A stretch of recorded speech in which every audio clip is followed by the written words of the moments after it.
Hi friends, मैं अभिजीत घोष आप लोगों का स्वागत करता हूं मेरे YouTube channel sigma economics classes में।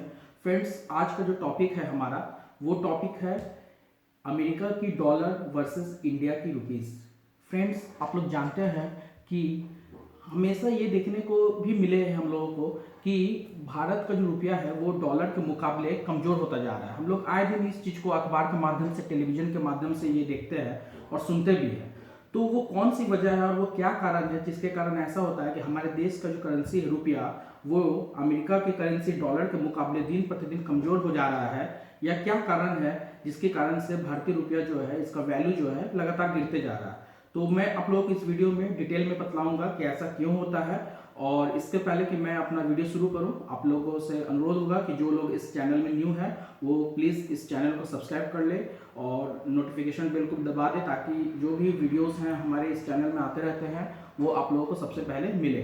और अगर आपको इससे संबंधित कोई कमेंट भी करना है तो मेरे कमेंट बॉक्स में जरूर करें, ताकि मैं और अच्छी अच्छी वीडियो आप लोगों के सामने ला सकूँ। फ्रेंड्स, जैसा कि मैंने आप लोगों को बताया कि भारत का जो करेंसी है रुपीस, जिसको हम लोग जानते हैं रुपी, वो जो है अमेरिका की करेंसी डॉलर के मुकाबले दिन प्रतिदिन कमज़ोर होती जा रही है। तो इस चीज़ के बारे में जानने के लिए हम लोगों ने ये वीडियो बनाया है। तो मैं फ्रेंड्स ये आप लोगों को बतला दूं कि सबसे पहले ये तो जान ले कि किसी चीज़ का वैल्यू क्यों गिरता है। किसी भी चीज़ का, कोई भी गुड्स एंड सर्विस को आप ले लो तो उसकी वैल्यू का कम होने का मुख्य कारण ये है कि उसका डिमांड का घट जाना। तो ये पूरा खेल जो है वो पूरा डिमांड एंड सप्लाई पर डिपेंड करता है, यानी कि रुपया और डॉलर के डिमांड एंड सप्लाई पर। फ्रेंड्स, आप जानते हैं कि अमेरिका की जो डॉलर है वो जो है अभी के समय में विश्व की मोस्ट ट्रेडिंग करेंसी में गिनी जाती है। और दुनिया की जो मुख्य अर्थव्यवस्थाएं हैं या मुख्य जो देश है वे जो है अपने देश के जो जितने भी जो अकाउंट से संबंधित जो ट्रांजैक्शंस है वो जो है डॉलर में ही करना पसंद करती है, क्योंकि डॉलर जो है वो बहुत स्टेबल करेंसी मानी जाती है दुनिया भर में। तो ऐसे समय में क्या होता है कि जो डॉलर है उसका जो है डिमांड जो है पूरे वर्ल्ड के अंदर में बहुत ज़्यादा है, जबकि हमारे देश में जो है जो रुपी चलती है उसकी डिमांड जो है वर्ल्ड में उतनी नहीं है। इसका कारण क्या है कि इकोनॉमी का जो अमेरिका की जो इकोनॉमी है वो काफ़ी स्टेबल है बनस्पत की हमारे देश की इकोनॉमी से। तो ये डिमांड और सप्लाई का जो गैप है इसके कारण ही ये सारी समस्याएं जो उत्पन्न होती है। मैं आप लोग को बताता हूँ ये डिमांड सप्लाई कहाँ से आती है, रुपया का डिमांड या डॉलर का डिमांड कहाँ से होता है। फ्रेंड्स, आप लोग को पता है कि अभी जो दुनिया के जो अधिकांश देश है, सभी देश को ही अगर ले लिया जाए तो ये सब में क्या है, ओपन इकोनॉमी है, यानी कि प्रत्येक देश अपने देश से कुछ चीज़ों को दूसरे देशों में बेचता है और दूसरे देशों से कुछ चीज़ों को अपने देश में अपनी जरूरतों को पूरा करने के लिए खरीदता है। तो ऐसे में क्या होता है कि अमेरिका की जो इकोनॉमी है वो इतनी स्टेबल है और इतनी मजबूत इकोनॉमी है, जिसके कारण कहते हैं वहां पर गुड्स एंड सर्विसेज का प्रोडक्शन पूरे वर्ल्ड के अंदर सबसे ज़्यादा होती है। तो ऐसे में क्या होता है कि वे जब इन चीज़ों का प्रोडक्शन करती है तो वो बेचती है दूसरे देशों को, क्योंकि वहाँ पॉपुलेशन भी भारत की बनस्पत काफ़ी कम है। तो ऐसे में क्या होता है कि ज़्यादा चीज़ों को बेचकर अपने देश में विदेशी मुद्रा को कमाते हैं और अपने देश में जो फॉरेन रिजर्व उसको बढ़ाते हैं। क्योंकि भारत एक ऐसा मुल्क है यहाँ ह्यूज पॉपुलेशन है और प्रोडक्शन जो है गुड्स एंड सर्विसेज का उस तरीके से नहीं हो पाता जितना होना चाहिए। तो ऐसे में क्या होता है कि हम लोग को अधिकांश जो अपनी ज़रूरत की चीज़ें होती है वो विदेशों से मंगानी पड़ती है, खरीदनी पड़ती है, इंपोर्ट करनी पड़ती है। ऐसे में क्या होता है कि हमें हमारे देश से जो मुद्रा है, पैसा है, करेंसी है, वे जो है वो विदेशों में चली जाती है। तो अब क्या होता है कि सारा खेल यहीं से शुरू होता है, क्योंकि भारत को ज़्यादा इंपोर्ट करने पड़ते हैं और एक्सपोर्ट काफ़ी कम की जाती है भारत से। तो ऐसे में क्या होता है कि हम लोग ज़्यादा अर्न करना नहीं कर पाते हैं, जिसका कारण हमारा फॉरेन रिजर्व भी कम है। दूसरी तरफ अगर मैं थोड़ी सी आपको इतिहास की तरफ ले चलूँ तो मैं बता दूँ फ्रेंड्स कि 1947 जिस समय हमारा मुल्क आज़ाद हुआ था उस समय जो $1 था वो भारत के ₹1 के बराबर था। लेकिन वो क्या हालात उत्पन्न हुए हमारे देश में, कौन सी चीज़ें थी, क्या फैक्टर्स थे जिसके कारण आज $1 जो है वो करीब ₹75 तक पहुंच चुकी है।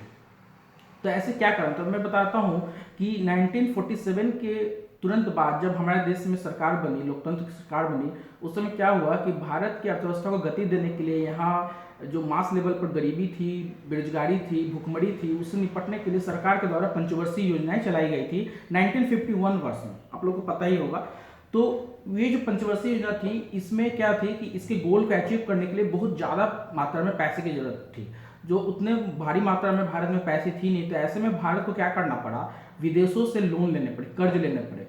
तो वहीं से भारत के रुपये के गिरने की पृष्ठभूमि लिखनी शुरू हो गई थी और भारत की जो रुपया है वो उसी समय से गिरना, उसका वैल्यू का गिरना चालू हो गया था। तो उसके बाद भी क्या हालात बद से बदतर हुए। 1962 में हमने वॉर देखी चाइना के साथ, 1965 में वॉर हुए, 1965 में सुखाड़ भी आया हमारे देश में, 71 में युद्ध लड़ी गई। तो ऐसा बहुत सारा फैक्टर्स थे जिसके कारण हमारी अर्थव्यवस्था को बल देने में हम लोग जितनी भी कोशिश हमारी सरकार ने की वे बहुत ज़्यादा सफल नहीं हो पाए, और उल्टा हमारे देश में जो पॉपुलेशन का जो इतना बड़ा भार था हमारी इकोनॉमी पर, उसके कारण से हम लोग पिछड़ते चले गए। और सरकार को क्या करना पड़ा इसके लिए कि अपने रुपया के वैल्यू को डिवैल्यू करना पड़ा। हमारे देश में तो 3 बार पैसे को डिवैल्यू करना पड़ा। डिवैल्यूशन वो प्रोसेस है जिसमें क्या होता है कि एक्सपोर्ट को बढ़ाने के लिए ऐसा किया जाता है कि मान लीजिए कि $1 अगर 50 रुपये के बराबर है, तो ऐसे में अगर भारत की सरकार भारतीय मुद्रा के वैल्यू को, एक्सटर्नल वैल्यू को कम कर देती है, तो अब कोई अमेरिकी या अमेरिका कोई भी निवासी जो है वो $1 में पहले की अपेक्षा और अधिक चीज़ों को, भारतीय चीज़ों को खरीद सकता है। तो इसीलिए एक्सपोर्ट को बढ़ाने और इंपोर्ट को कम करने के लिए क्या किया गया था, डिवैल्यूशन किया गया। लेकिन इसके बहुत खास जो है सकारात्मक नतीजे नहीं मिल पाए हम लोगों को। और उसके बाद क्या हुआ, 1991 वर्ष में भारत सरकार के द्वारा बहुत कठोर कदम भी उठाए गए जिसको हम लोग एलपीजी के नाम से जानते हैं।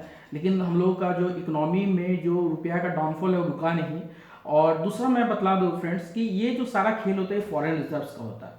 फॉरेन रिजर्व क्या है कि कोई भी कंट्री में जितना भी फॉरेन रिजर्व है यानी विदेशी मुद्रा का भंडार हो, वो इकोनॉमी उतनी ही अधिक स्टेबल होगी, उस देश की कंट्री को उतना ही स्टेबिलिटी मिलेगी और वहाँ का मुद्रा उतना ही अधिक क्या होगा, उसका वैल्यू अधिक रहेगा। जबकि अगर कोई कंपनी, कोई देश में अगर किसी इकोनॉमी में अगर फॉरेन रिजर्व की कमी है तो वो देश इकोनॉमिकली क्या होता है, कमजोर होता है, जिसके कारण क्या होता है, वहाँ की वैल्यू जो होती है मुद्रा की वो कमजोर पड़ जाती है। इसके अलावा भी बहुत सारे कारण हैं जो भारतीय मुद्रा को डॉलर के मुकाबले कमजोर करती है। इसमें ग्रोथ रेट, किसी देश की अर्थव्यवस्था का ग्रोथ रेट है, इसका अलावा एम्प्लॉयमेंट रेट है देश में। अगर बहुत ज़्यादा बेरोजगारी होगी तो भी रुपया जो है या फिर करेंसी देश की वो गिरती है। इसके अलावा है पॉलिटिकल स्टेबिलिटी जो बहुत मायने रखती है। किसी देश में राजनीतिक स्थिरता के आधार पर भी हम लोग ये कह सकते हैं उस देश की जो करेंसी है वो दूसरे देश के मुकाबले में कमज़ोर है या अच्छी होगी। क्योंकि अगर राजनीतिक स्थिरता होगी तो हमारी इकोनॉमी को बल नहीं मिल पाएगा, और इकोनॉमी अगर स्टेबल नहीं हो पाएगी तो हम लोग का जो करेंसी है वो अच्छा नहीं हो पाएगा। इसके अलावा इंटरेस्ट रेट, क्योंकि अगर इंटरेस्ट रेट अगर बैंक के द्वारा कम किया जाता है तो अधिक से अधिक लोग यहाँ पर इन्वेस्ट करेंगे क्योंकि उनको अधिक मुनाफा मिलेगा।